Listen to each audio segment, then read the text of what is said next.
খ্রিস্টান সমাজে একটা কনসেপ্ট আছে, পেশাগত উন্নতির জন্য শয়তানের সাথে ডিল করা।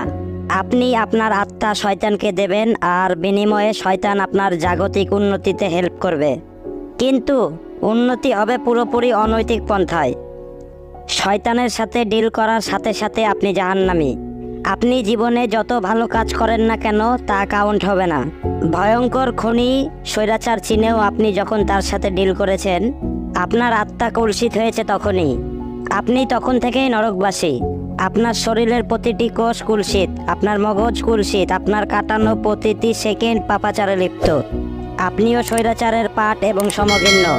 যারা যারা এই স্বৈরাচারের সাথে ডিল করেছিল তারা এখন আবার কান্নাকাটি করে আবার রাস্তায় ফিরতে চায়, আবারও ইমোশনাল গেম খেলতে চায়।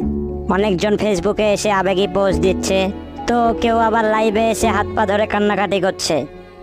এগুলো দেখে যদি আপনারা অতীত ভুলে যান তাহলে আমি বলবো আপনাদের উন্নতি কখনোই হবে না। কোনো কিছু ভুলভাল বলে থাকলে অবশ্যই ক্ষমার চোখে দেখবেন।